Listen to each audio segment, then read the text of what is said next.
Why, thank you, Paige, and hello, everyone. Let me get my webcam on here. This is a live Q&A program. So hello, everyone. And Derek, can I get you to get webcam on also? I was a little bit surprised at the introductory poll. I kind of thought that we would have a lot of industry new people, but it sounds like we have a lot of veterans. So I think that points out the advanced questions that we might be facing here today and the continued need for reserve study clarity. So we're here today to give you solutions. One of the primary things I think about in preparing for a webinar is making sure we have great content. And today the content all comes from the audience. So we're here to help you have success with your association. As we go through today's webinar, you're all muted because of the high number of people that we have here with us. But if we ever need your feedback, have we asking you a question, do you understand, do you get this? We may ask you for a hands raised to have you communicate that you're with us, you're got the concept. So let's practice that right now. You see the hands raised icon on your screen, and give me a hands raised click if you're ready for us to get going on today's presentation.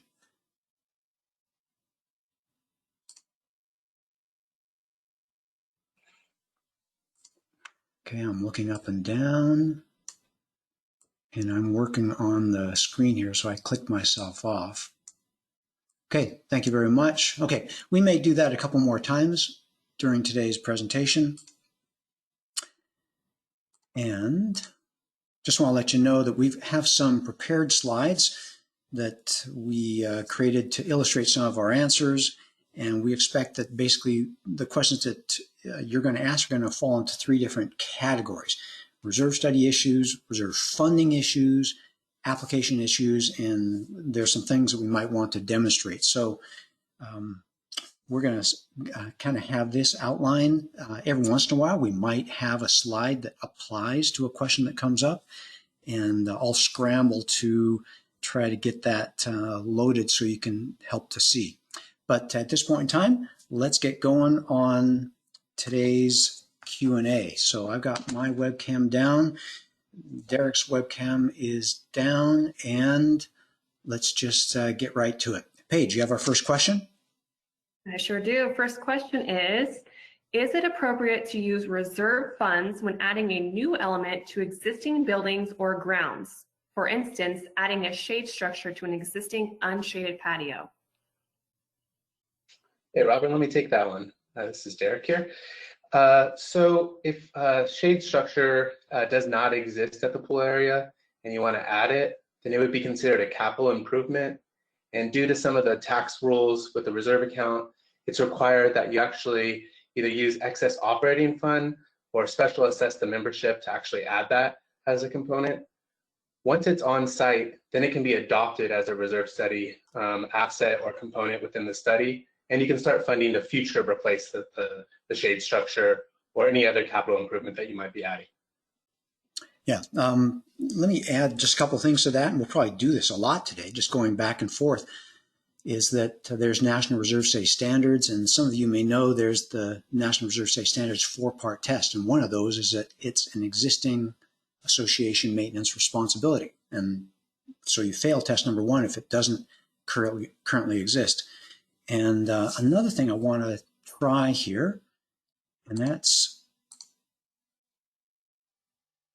showing you all some resources that we have on our website. And I've got my control panel. I'm going to try to shrink. And we have, Derek, are you seeing this okay? Resources? Yeah, I am. Okay. If you click under resources, if you type in videos, we actually have a number of these, what we call a quick tip videos. And one of them is capital improvements versus reserve expenses. So we've got a lot of great resources on our website, just exactly for this type of question that might come up at your association.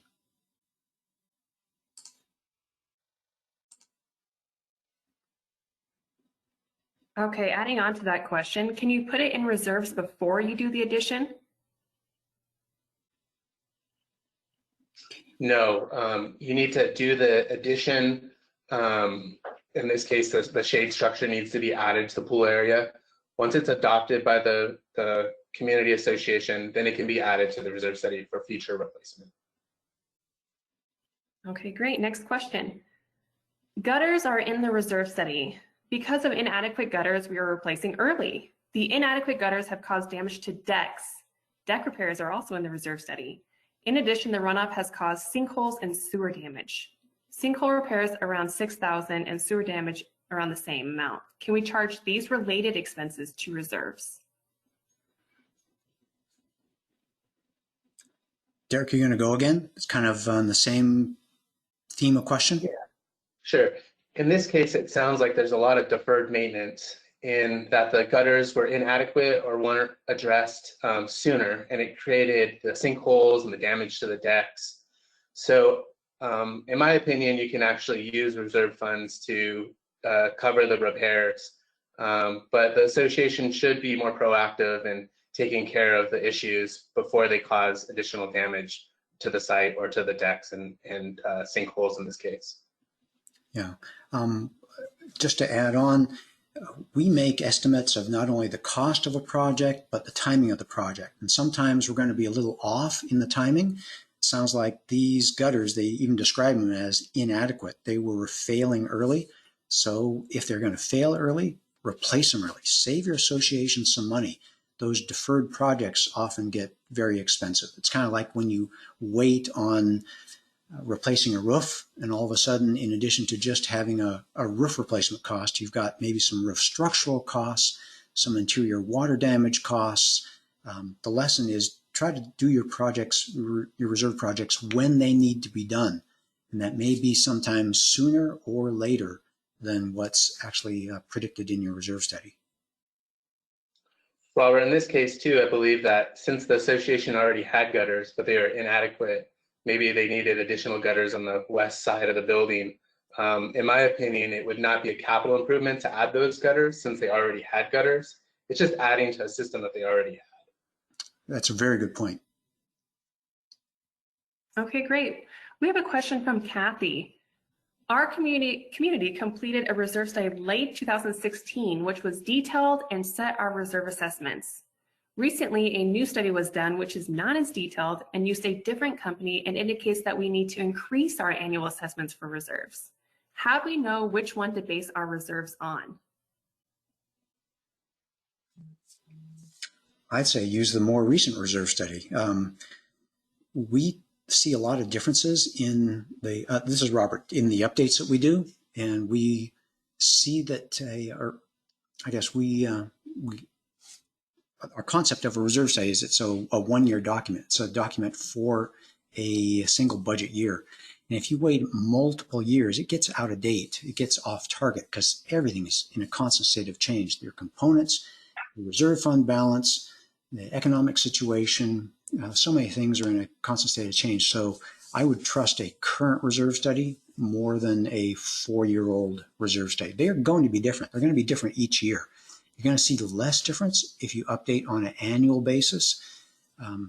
But when you take a jump of many years and when you change providers, that's a double change, but I would tend to trust the more recent one. Yeah, when I'm preparing a reserve study, Robert, I always just take the information, the most current information and knowledge of the site that I have on hand and put forth a good study itself. When you're operating with like dated information, then the study can really become out of whack itself. Yeah. Hey, Derek, I'm going to change slides here because that maybe we should add one more thing, and that's a credential provider. I'm a RS, you're a RS. For session number 2, I'll get your PRA on there. There's 2 national credentials, and so you don't want someone who's working out of the trunk of their car. That's not who you want guiding your association's significant reserve planning, but look for someone with a RS or a PRA. That's generally a credible professional who is well-versed in the field of reserve studies. Would you concur? Yeah, correct. That's a great point, Robert. All right, we have a question from Richard. How do you recommend handling inflation in a 40-year reserve study? Richard, it's a great question. Inflation's always in flux. It's very much so in flux these days. What we do our best at doing is we identify a long period of time and understand the average of inflation, because the reserve study looks forward 20, 30, or in your case, 40 years into the future. And so we want that figure to not only represent today's model, but the future modeling of the study itself. Derek, you okay with me doing a little demonstration on how significant that is? Yeah, great. I think that would be a great little demo to show the audience. Okay. We have this new tool. It's called UPlanet. And so when we complete a reserve study and you log in to see your completed reserve study, you get a list of the projects that you as a portfolio manager have. And let's just pick this one. So you see your completed reserve study. We've got UPlanet here. And it's at this place where you see your list of components. This is a sample townhome association. So they got the site components, building exterior components. And this is where you have the ability to start to work with your numbers and test some what if scenarios.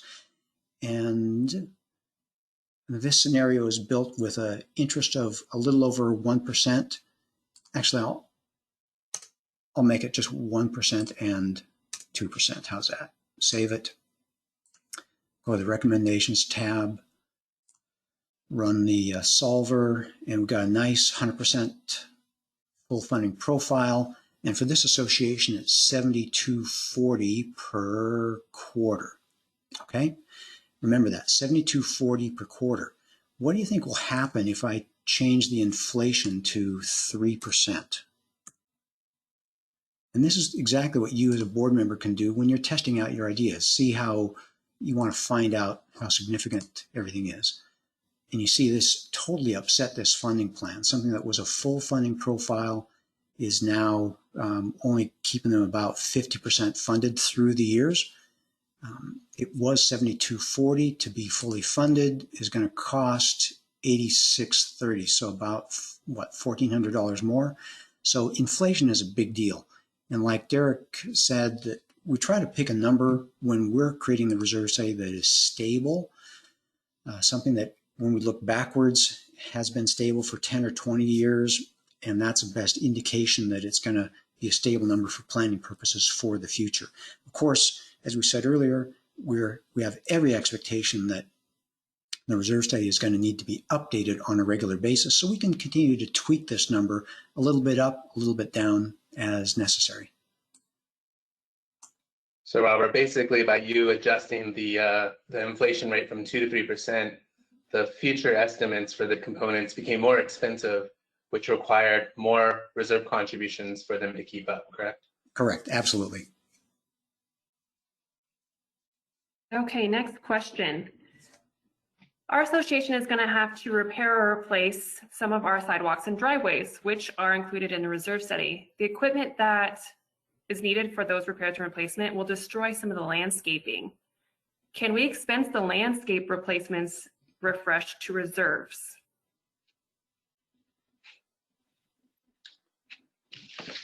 I believe you can. This is Derek here.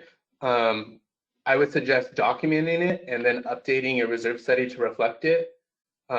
Oftentimes, a lot of our clients actually have a component for landscaping refurbishment built in. And if that's the case, then I would tap that particular component for that expense and then reset the remaining useful life.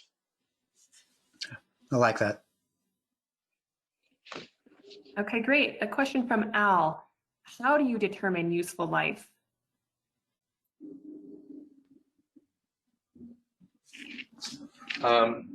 Good question. So we've completed over 40,000 reserve studies as a firm, and we have a pretty robust database that tracks useful lives of different components. And so we oftentimes tap that. But we also understand that different sites and projects and properties are in different locations and are exposed to different elements. I'm based in San Francisco, so we have a lot of fog here, and that tends to rust out, metal surfaces, handrails, fences. And so the useful life on those type of components are a lot lower here than they might be in a different location. And so we take that into consideration. And then finally, if the association or the property has a history of replacing a component in a certain time frame, then we would take that into consideration as well. Okay, great. Next question. During a roof inspection, it was noted that several roofs were missing the chase coverings, which other roofs have, and were leaking. The repair, which is an upgrade to several existing roofs, will cost between $5,000 to $10,000. Can we charge this upgrade to reserves? Derek here again. Derek, I'm just going to let you answer all the questions and relax. Sure. Yeah, I believe that you can use reserves to do the roof repairs, and in this case, add those chases to the coverings that were not included on the roof last time it was replaced. And in this case, I'd cite the fact that it adds additional remaining useful life to the actual roof itself. One thing you're going to want to do is actually document it in the reserve study.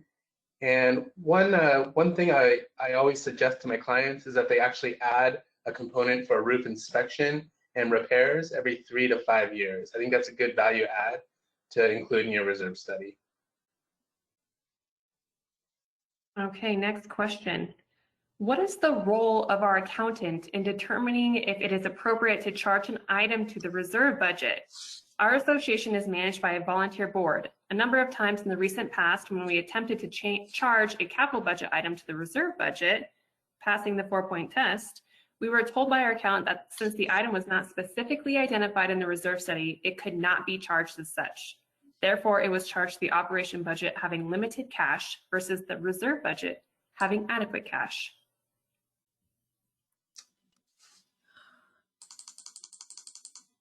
Robert, I'm going to take a break and let you answer this one, okay? Okay, I was looking forward to having a slide that illustrated this point, but we in the reserve study business have a set of tools at our disposal, and that's National Reserve Study Standards. So we have these expectations, and not only that, but it's board member responsibility to reach out for expertise. You have a duty of inquiry. It's part of that 3-part business judgment rule: duty of loyalty, duty of care, and duty of inquiry, where when you don't know the answer to a question, you reach out. Well, in this situation, they reached out to the wrong person. It would be a mistake to reach out to Derek or myself for tax counsel. It would be a mistake to reach out to Derek or myself for information on what to do with a delinquent owner, someone that you are wondering, should we foreclose or set a lien on this person? When you have a reserve question, ask that of your reserve study professional. So that's one issue. And the other issue is just making sure that you are indeed updating your reserve study. We've said that before. You need to do that regularly. That reach out to the right professional, refresh your reserve study when it's not showing what you want to show.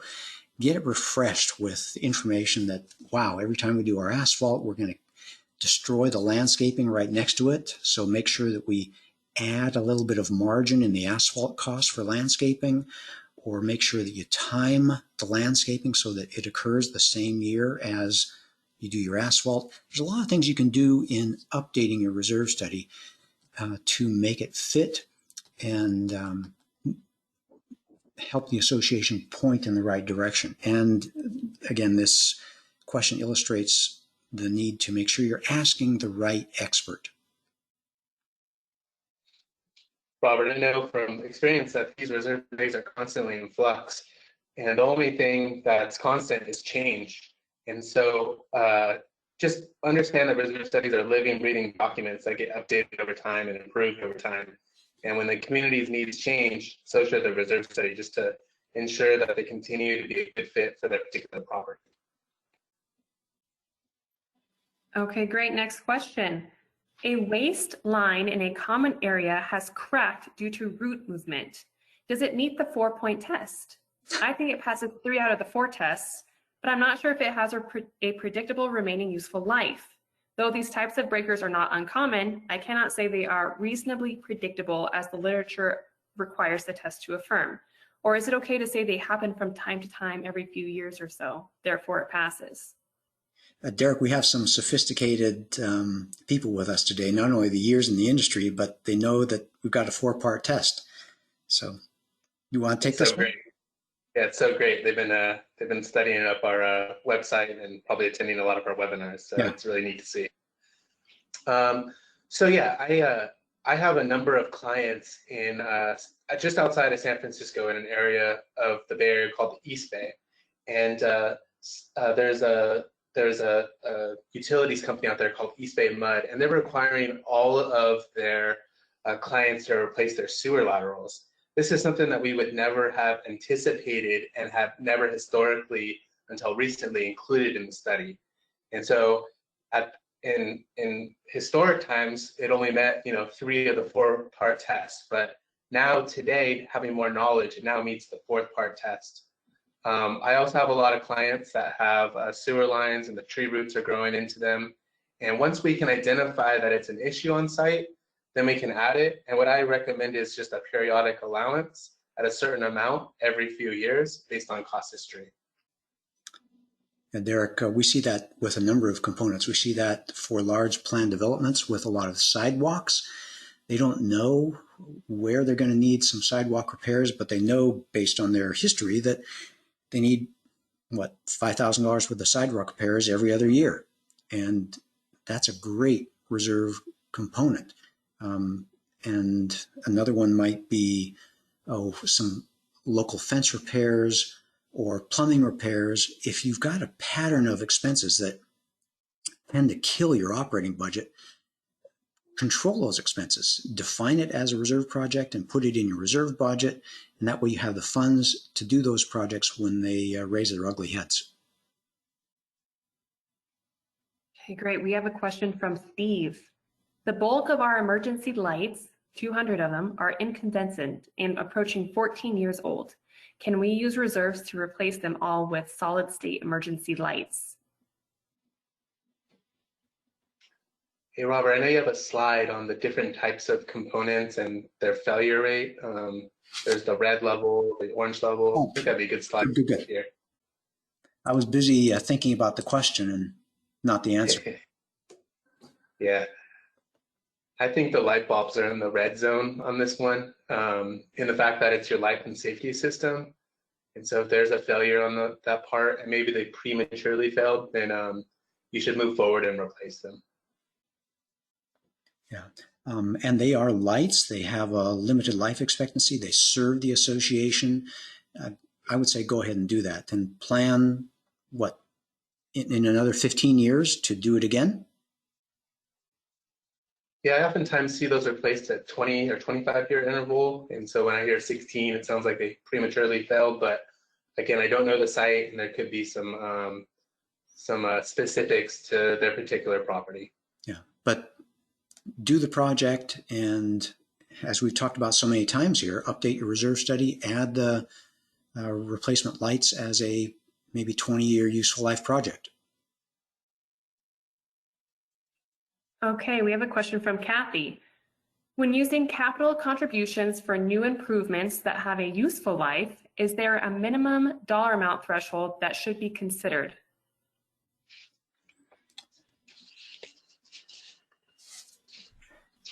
Paige, can you read that again, please? Sure. When using capital reserve contributions?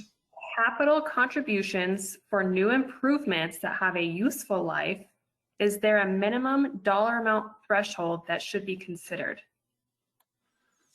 Can we answer a kind of a different question?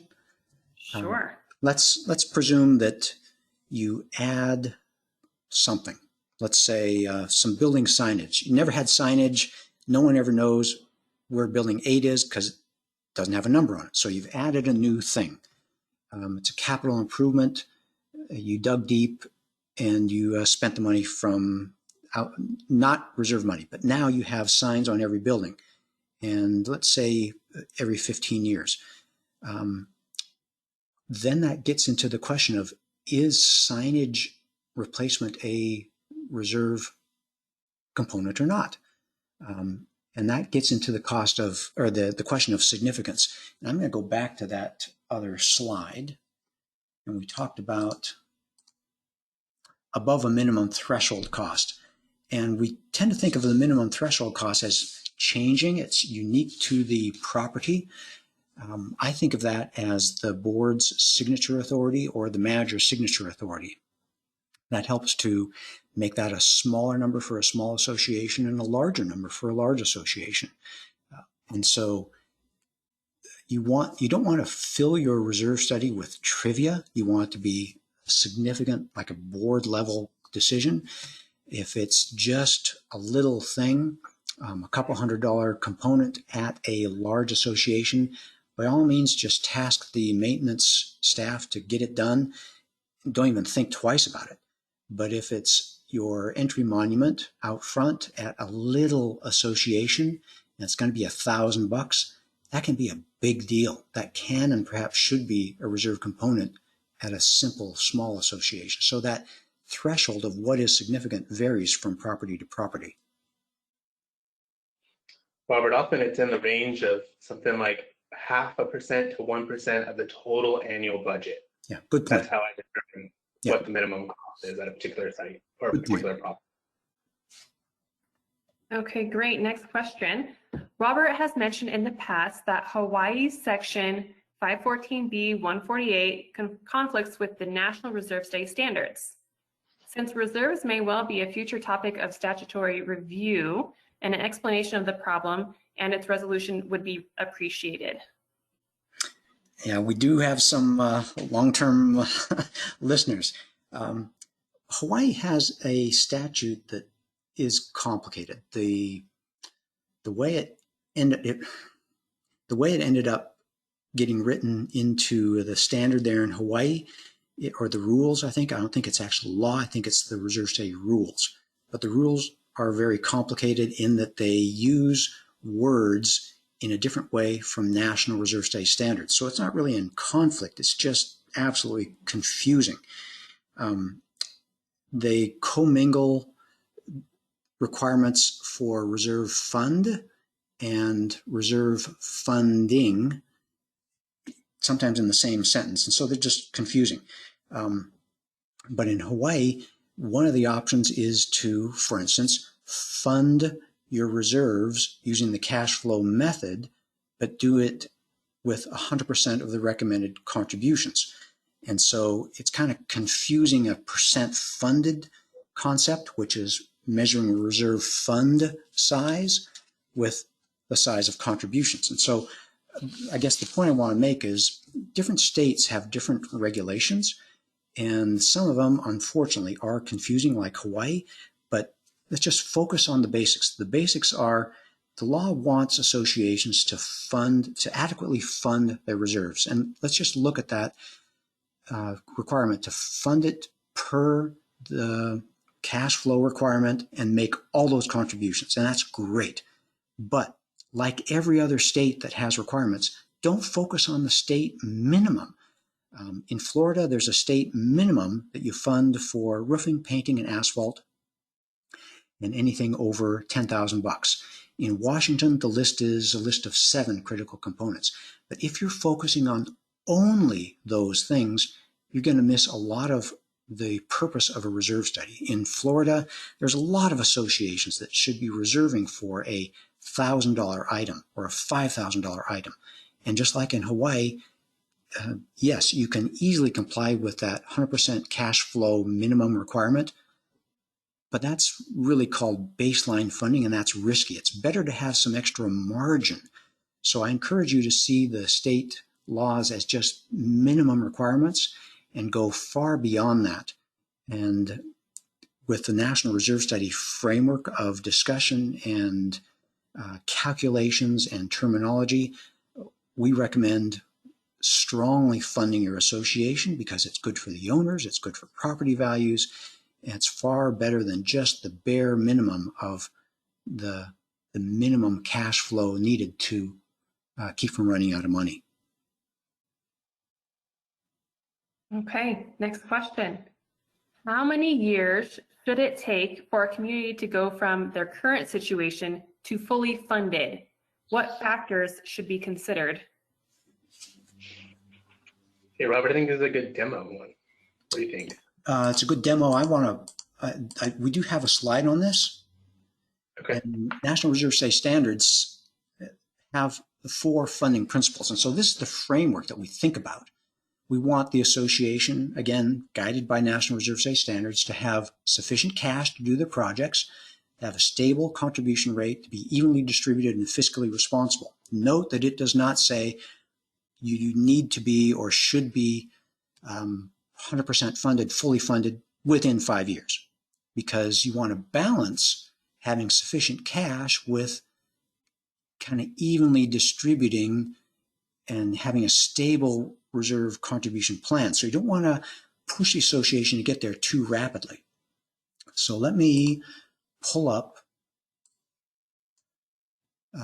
Actually, let's do the same association here. They're starting kind of high. So let's take away some of their money. And let's take a look here.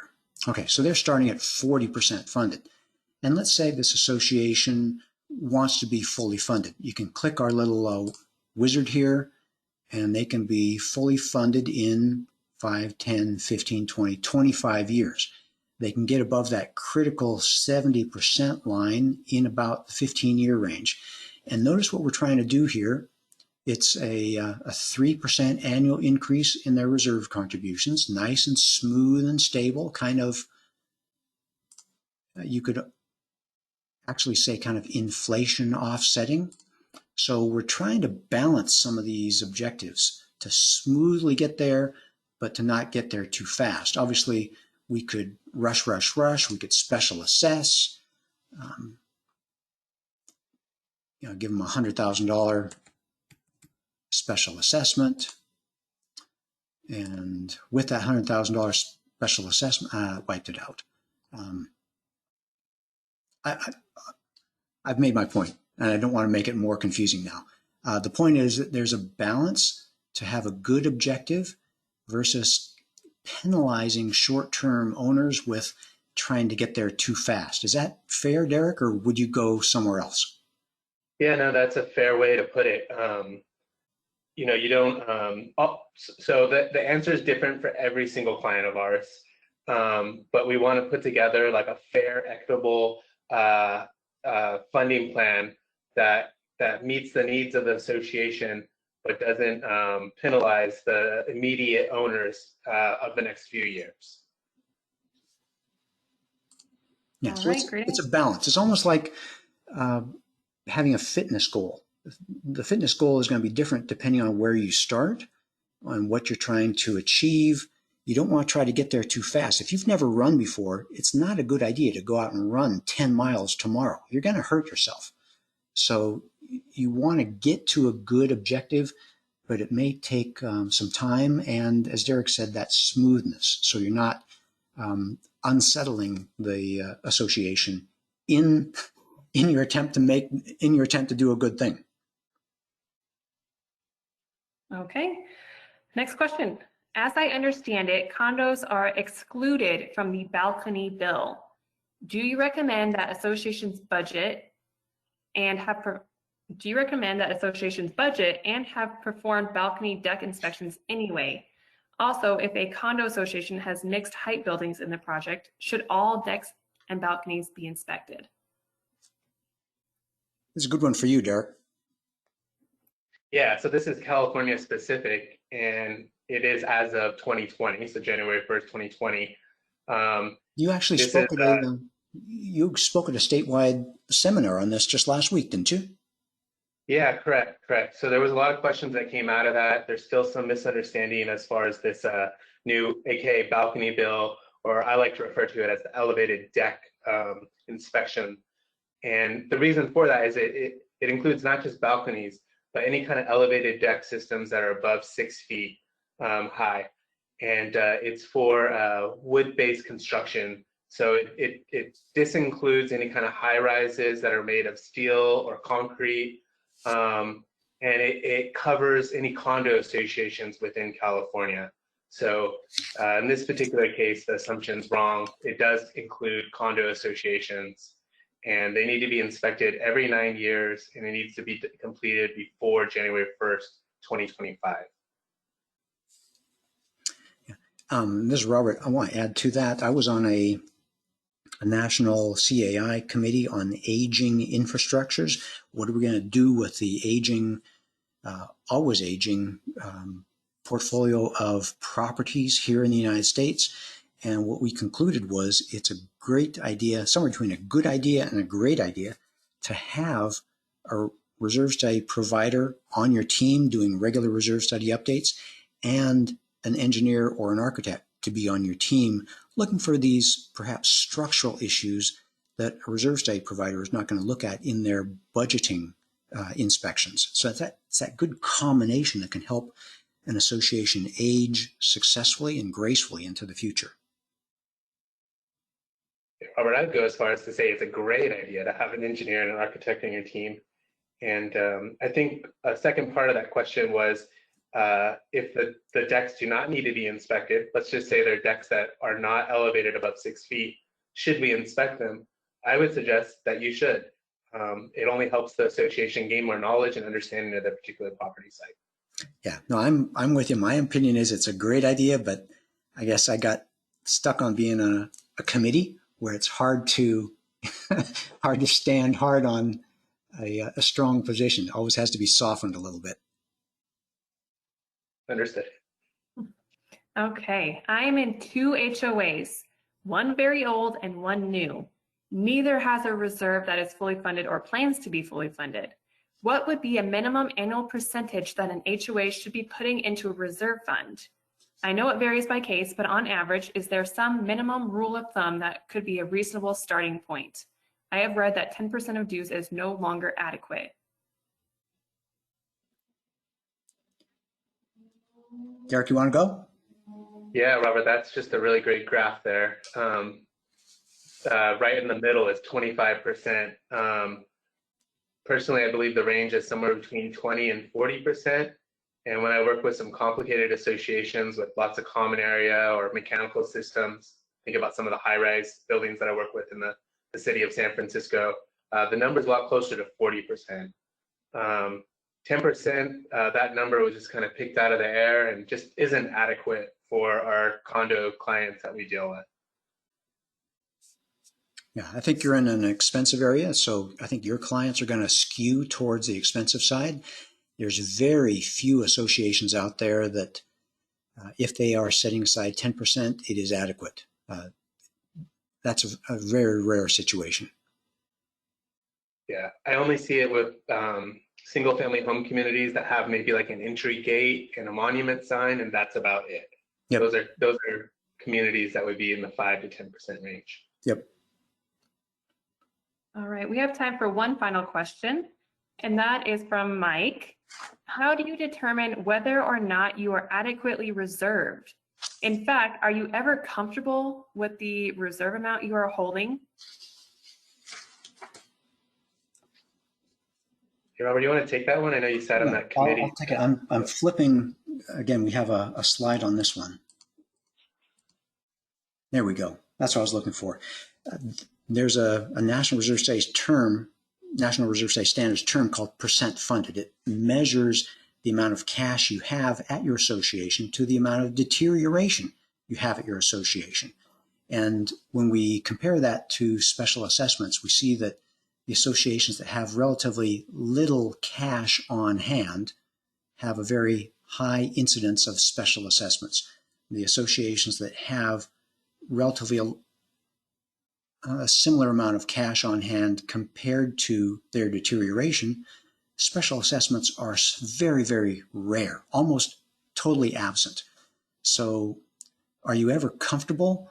I think you start to get very comfortable when you're above 70% funded.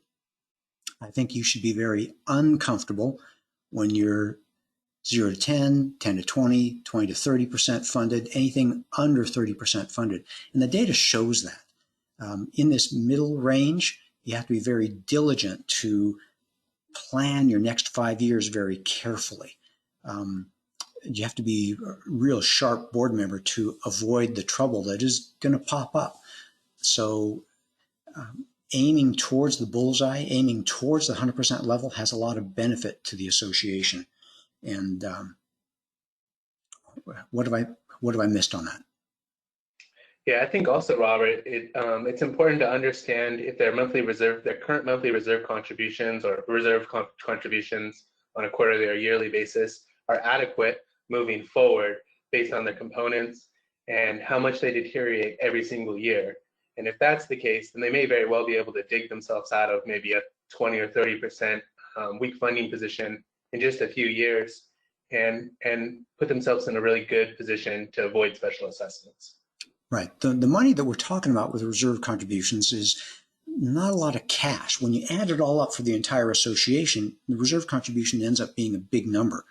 But on a individual homeowner per month basis, it's usually a very reasonable amount of money. So adjusting that, dialing it up a little bit is very doable. And I'm getting distracted here. I've got another... Yeah. What we're talking about is if your association has been making reserve contributions that are not enough, you can just dial them up by another $10 this year, another $10 the next year. And within, 2 to 5 years, you can make a big dent on, I shouldn't say make a big dent, make a big turnaround. Is that fair? Yeah, it's a little bit about where you currently are and where you're going to go. That determines whether or not your reserves are adequate. Great. Paige, is it time to wrap? It is. So thank you, Robert and Derek. That concludes part 1 of our 2-part webinar today. If you have time and would like to join us for our second session for another round of Q&A this afternoon at 1:30 p.m. Pacific, 4:30 p.m. Eastern, please visit our website, www.reservestudy.com, and re-register for that second session.